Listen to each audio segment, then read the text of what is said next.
All right. Hey, this is James with Synthesis.net, and I'm here with Dez and Jeff from High on Fire. So, how are you guys' festival going so far? Are you having a good time out here? Yeah, everything's going good. Just South by Southwest, man. Yeah, Yeah. we're busy. So, how long have you guys been out here now? How many shows have you played so far? Just one, the Motorhead Yeah. one. That was the first one. Yeah. Relapse showcase tonight, and then one more tomorrow. Oh, okay. Okay, and then are you guys are heading out after this and heading back on the road, right? Just gonna go back home. We got a few weeks off, and Oh, then okay. out with Megadeth. Oh yeah, for the Gigantor. Gigantor. That must be pretty exciting. How did you guys get hooked up with that?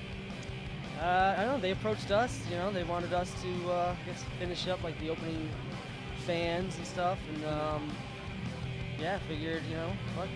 Yeah, Dave Mustaine, Yeah. old Metallica stuff. So Yeah, It's yeah. a ripper. Killer, What yeah. can you say? So that goes through May, right? The Gigantor. It goes pretty much the end of May. Okay. Where are you guys heading after that? Because you're pretty much on the road all the time, right? Like, Yeah, after that, I think we're gonna take a few months off. take a take brief summer pause. Off, Yeah. I mean, the thing about it is, though, is like we have so much surplus riffage, like yeah. from like when we were writing the last album, Uh-huh. like so many like riffs and ideas that didn't make it on the last Yeah. record. That we've got tons of material to work from. So we're constantly thinking about that.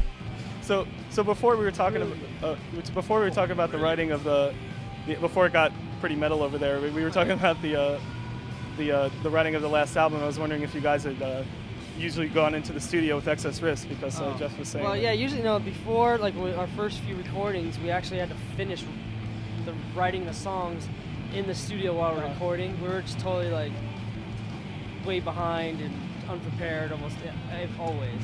But this time we actually could like pick and choose with a bunch of different like riffs and stuff. Just a lot of parts that weren't used in songs. So at least now there's like a foundation to start writing new songs for the next record.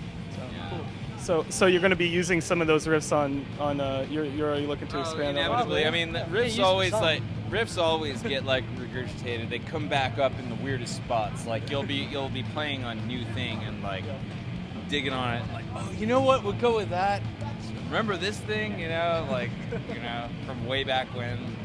It just kind of happens that way. You guys worked with producer Jack Andino on Death Is His Communion. Did he have some effect on that process? Did he get you guys writing more in the Jack's great, man. I've known Jack for years. Like I've recorded with him like numerous times. Like it was really cool, like doing this last record with him. It's like it was like a familiar thing for me, and like it was just a really good vibe all around. Between the three of us. Yeah. And he's just really a knowledgeable guy about all things regarding recording and making a record, songwriting, etc. I think he really brought out the best in us in that respect. He's very relaxed, but he definitely is not afraid to tell you I think you need to do that again because you got a better one in you. Do you guys enjoy that, like being pushed like a little further, like a producer's a little more like kind of? Need to, I mean that's what a good producer does. It's just like an outside perspective. Yeah. Pushes I mean, you to the limits. Otherwise, it's just an engineer. Yeah. It's like a lot of guys just hit record and go, "What did you guys think?" It's like it's cool to have some feedback. Long days in the studio, start getting tired. Like that's good enough. Start to lose perspective Yeah. on like what's good and what's good enough. What have you. Yeah, it must be nice to have someone outside the band to give you that kind of like feedback. After Someone a while. who's like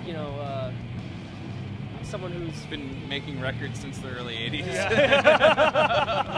Yeah, I guess it'd be different if it was some other jackass who would just trust go. their judgment, What do you think's the first thing you're gonna do when you get home? Oh man, I don't know. Detox from South by Southwest? Yeah, detox. Probably.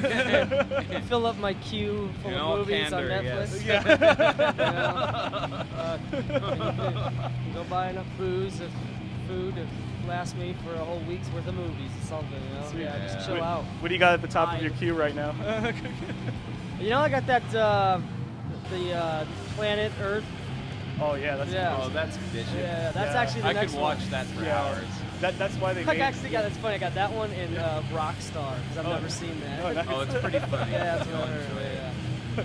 So I got my fucking, got my Nature and my Marky Wahlberg, man. Yeah. I'm all set. Nice. Yeah, I'm ready. I'm ready to see actually El Topo, which is like Oh yeah. which is yeah. like What's one, that one, it's one that I've been what the hell is that director's name? Alejandro God, what the hell is his last name? Yeah, I know the guy you're talking Oh, about. my Yeah, God. Jordanowski or something. What? I know the guy I know the God, film you're talking yeah, about. I feel though, like yeah. I can't. It's alright. It's been a long day for all of us. I God think. bless.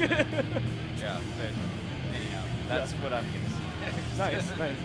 Well, I don't want to take up any more of you guys' time. I know you're going to have like a really busy day, but I really appreciate you all taking the time to see Oh, us thanks. today. No worries, Tom, dude. Yeah, no problem. I'm looking forward to seeing you guys play tonight. It's nice meeting you. Right. All right, All right, well, take it easy, guys. Have a good one. All right. Take care.